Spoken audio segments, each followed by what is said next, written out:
My name is Katie West. I'm 30 years old. The day my father told me I had to move into the storage room was the day I realized I'd never truly been part of his family. I was 19, a college freshman trying to balance classes, and a part-time job after my mother died from cancer. 3 months after her funeral, Dad married a woman named Vanessa. Then, one evening, he stood in the living room with his new wife beside him and calmly informed me that Vanessa's 2 children needed my bedroom. By the end of the week, I was sleeping between dusty boxes and broken furniture in a windowless storage room. What hurt most wasn't losing my room. It was realizing how easily he replaced me. I remember staring at him, waiting for him to laugh and tell me it was a joke. Instead, he folded his arms and acted as if he was discussing something completely reasonable. "Katie, you're an adult now," he said. "But kids need space." I looked at the 4-bedroom house my mother had helped pay for. The house she spent years decorating. The house where every corner held memories of her. Somehow, there was room for everyone except me. "So, I'm being punished because you got remarried?" I asked quietly. Vanessa immediately jumped in. "Nobody's punishing you. You're being dramatic." Dad nodded as if she had something wise. That moment told me everything. My opinion no longer mattered. The storage room was behind the garage. It wasn't designed for anyone to live in.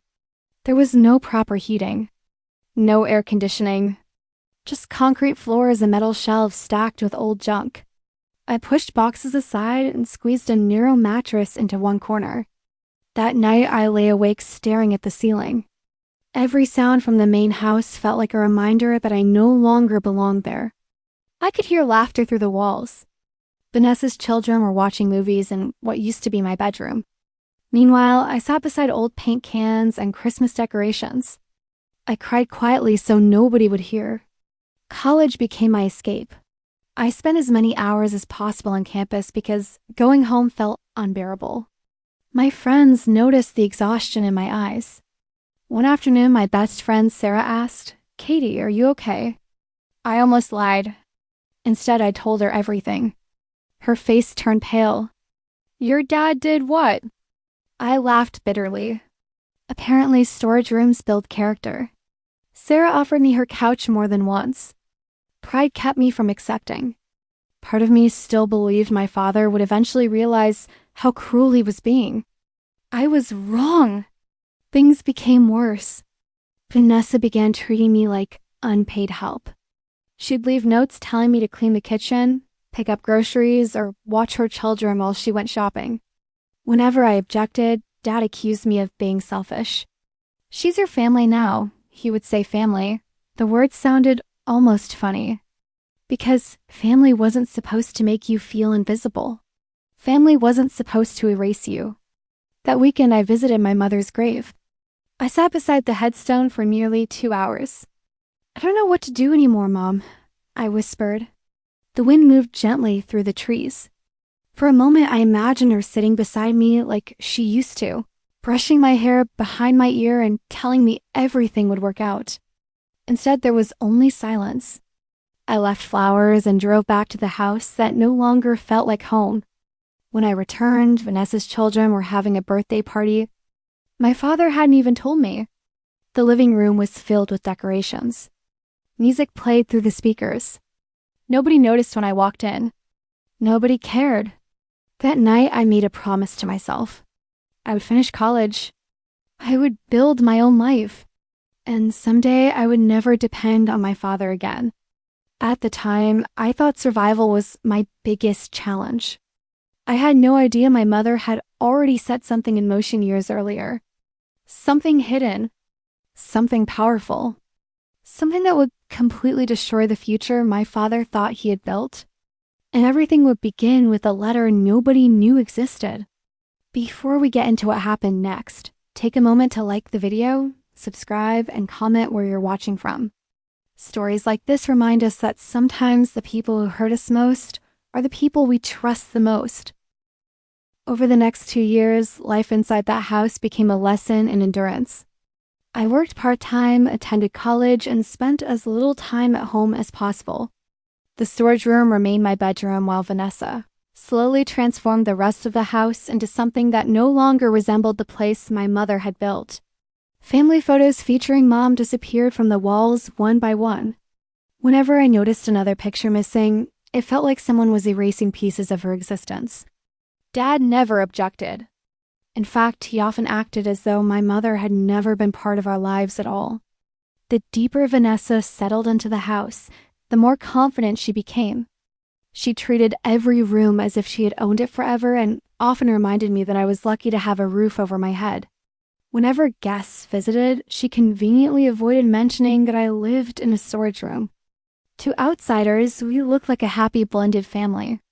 Behind closed doors, I was little more than an inconvenience they tolerated. The worst part wasn't the room itself. It was the constant reminder that my own father had allowed it to happen without a single ounce of guilt. Eventually, I graduated from college and found my first full-time job. The paycheck wasn't impressive, but it gave me something I hadn't felt in years' hope. I started saving every dollar I could and spent countless evenings searching for apartments online. The day I finally signed a lease for a tiny one-bedroom apartment felt like freedom. As I carried the last box out of the storage room, I expected my father to say something meaningful. Maybe an apology. Maybe a simple acknowledgement of what had happened. Instead, he barely looked up from his phone and muttered, "Good luck." Moving out should have ended the story, but life has a strange way of circling back. About 6 months later, I received a phone call from an unfamiliar number while sitting at my desk.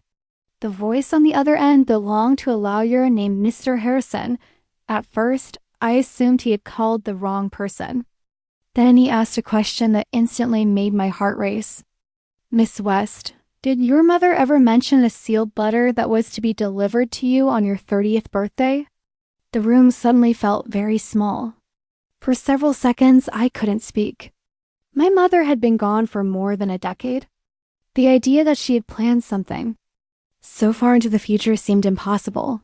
Mr. Harrison explained that he had recently taken over a retiring attorney's practice and discovered documents that required immediate attention. Among those documents was a handwritten letter addressed specifically to me. My hands trembled as I listened. The lawyer asked if I could meet him the following week. Without hesitation, I agreed. The days leading up to that meeting felt endless. Every possible explanation ran through my mind. Maybe it was simply a goodbye letter she never had the chance to give me.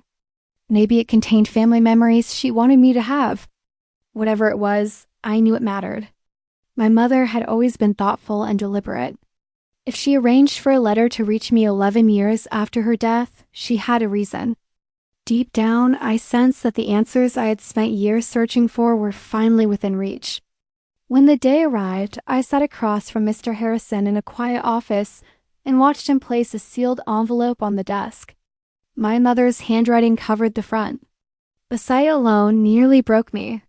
For a moment, it felt as if she were reaching across time to speak to me one last time. I carefully opened the envelope and unfolded the pages inside. The first few lines made me smile through tears. But halfway down the second page, everything changed. My mother revealed a secret so enormous that I nearly dropped the letter from my hands.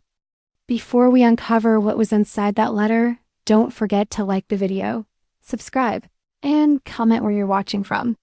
What Katie is about to discover won't just explain her mother's silence. It will completely change the balance of power inside her father's family. I stared at the letter for what felt like an eternity. My mother's handwriting remained steady and elegant across every page, as though she were sitting beside me, speaking directly into my ear. She wrote about how much she loved me and how proud she was of the woman she believed I would become. Then the tone changed. She explained that shortly before her cancer diagnosis became terminal, she had discovered behavior from my father that deeply concerned her. While she never accused him of anything criminal, she admitted she no longer trusted him to protect my future after she was gone. Reading those words sent a chill through my entire body. As I continued reading, my hands began to shake. My mother revealed that she had quietly inherited a significant amount of money from her own parents years earlier. Most of the family believed the inheritance had been spent on medical bills and household expenses. In reality, she had placed the majority of those assets into a trust created exclusively for me. The trust was structured in a way that prevented anyone, including my father, from accessing it. According to the letter, she had specifically instructed the attorneys to keep its existence secret until my 30th birthday. She feared that revealing it earlier would put me at risk of manipulation or pressure. I looked up from the pages and stared at Mr. Harrison in disbelief. He nodded slowly before sliding another folder across the desk. Inside were legal documents confirming everything my mother had described. The trust contained investments, property interests, and savings that had quietly grown for more than a decade. The total value was far beyond anything I had imagined. For years, I had worked overtime, worried about rent, and stretched every paycheck to survive. Meanwhile, my mother had spent her final months protecting a future she knew she would never see. Tears blurred my vision as I realized how much she had sacrificed for me. Then I reached the final section of the letter. What I read next explained everything. My mother wrote that if I was reading those pages, it likely meant I had already seen my father's true character. She warned me that he might eventually try to reconnect if he discovered the trust existed. She urged me to make decisions based on actions rather than words. One sentence struck me harder than all the others. The people who truly love you will stand beside you when you have nothing. Never reward those who only arrive when they discover you have something. I read that line 3 times. Over the following week, I spent hours reviewing the documents with attorneys and financial advisors. Everything was legitimate. Everything was legally mine. The more I learned, the more I understood why my mother had been so careful. The trust included a property portfolio that generated monthly income, several investment accounts, and even a small commercial building that had appreciated significantly in value. For the first time in my life, financial security wasn't a distant dream. It was real. Yet, despite the excitement, I couldn't stop thinking about my father and how differently he had treated me after Mom died. The answer arrived sooner than expected. Apparently, news travels quickly when lawyers, banks, and financial transfers become involved. Less than 2 weeks after my meeting with Mr. Harrison, my phone rang late one evening. The caller ID displayed my father's name. We hadn't spoken in nearly 8 months. During that entire time, he had never once checked on me. He never asked how I was doing. He never apologized for the years I spent in that storage room. Yet somehow he had suddenly remembered my number. I answered out of curiosity rather than hope. His voice sounded unusually cheerful. He asked about my job, my apartment, and my health as if he had always cared. The conversation felt unnatural from the very beginning. Then he casually mentioned hearing that I had recently received some kind of inheritance situation. The moment those words left his mouth, everything became clear. This wasn't reconciliation. This wasn't regret. This was interest. My father wasn't calling because he missed his daughter. He was calling because he believed there was money. After we ended the call, I sat alone in my apartment thinking about my mother's warning. For years, I had hoped my father would someday recognize the pain he caused. Now I finally understood something important. Some people don't change because time passes. They only change their approach when circumstances shift. And as more phone calls began arriving from relatives who hadn't spoken to me in years, I realized my mother's prediction was becoming reality. The trust had exposed everyone's true intentions, and the most shocking betrayals were still ahead. If you're enjoying the story so far, don't forget to like the video, subscribe, and comment where you're watching from. The next part is where Katie discovers just how far her father and stepfamily are willing to go once they realize they can't control what her mother left behind. Over the next month, my father transformed into a completely different person. The man who had ignored my calls for years suddenly wanted weekly dinners, long conversations, and family gatherings. At first, he tried subtle approaches. He would call to ask how I was doing or send messages saying he missed me. Then Vanessa began reaching out as well. The same woman who once treated me like an unwanted guest now referred to me as our daughter. Every message felt rehearsed. Every invitation felt transactional. The timing was too perfect to be a coincidence. One Sunday, I reluctantly agreed to meet them at a restaurant. Part of me wanted confirmation that my instincts were correct. The moment I arrived, I noticed how carefully everyone was performing. Vanessa smiled more than she ever had before. Her children, now adults themselves, acted as though we had always shared a close bond. My father spent the first 30 minutes talking about family, forgiveness, and second chances. He spoke with the confidence of someone who believed enough words could erase years of neglect. The entire conversation felt like a stage play written for a very specific audience. Eventually, the real purpose of the meeting emerged. Vanessa mentioned that her son was struggling financially after a failed business venture. A few minutes later, her daughter discussed student loans and housing costs. Then my father leaned forward and suggested that families should help each other during difficult times. I sat quietly, listening as the pieces fell into place. Not once did anyone apologize for the storage room. Not once did anyone acknowledge how they had treated me after my mother died. Somehow they had skipped directly to discussing what they needed from me. That dinner confirmed something important. I wasn't witnessing remorse. I was witnessing entitlement. They genuinely believed they deserved access to what my mother had left me. The following week, the requests became more direct. My father asked if I would consider investing in Vanessa's son's new business idea. Vanessa suggested helping her daughter purchase a house. Every conversation revolved around money disguised as family support. The more they pushed, the calmer I became. My mother's letter echoed in my mind every time my phone rang. Then things took an unexpected turn. One afternoon, Mr. Harrison contacted me regarding a legal matter involving one of the properties held within my trust. During the review process, he had uncovered documents related to my childhood home. As we examined the records, an uncomfortable truth surfaced. Years earlier, after my mother's death, my father had quietly refinanced the property and borrowed heavily against its value. Large portions of the money had been spent on renovations, luxury purchases, and expenses connected to Vanessa's family. The discovery wasn't illegal, but it painted a very clear picture of his priorities. What shocked me most was learning that the house itself had originally been protected by provisions my mother had negotiated years before. Had my father followed certain agreements, the property would have eventually transferred substantial value to me. Instead, his financial decisions had dramatically reduced what remained. Sitting in that office, I finally understood why my mother had worried about my future. She had seen warning signs long before I ever did. While I had spent years blaming myself for not being good enough, the reality was much simpler. My father had repeatedly chosen his own interests over mine. Armed with that knowledge, I made a decision.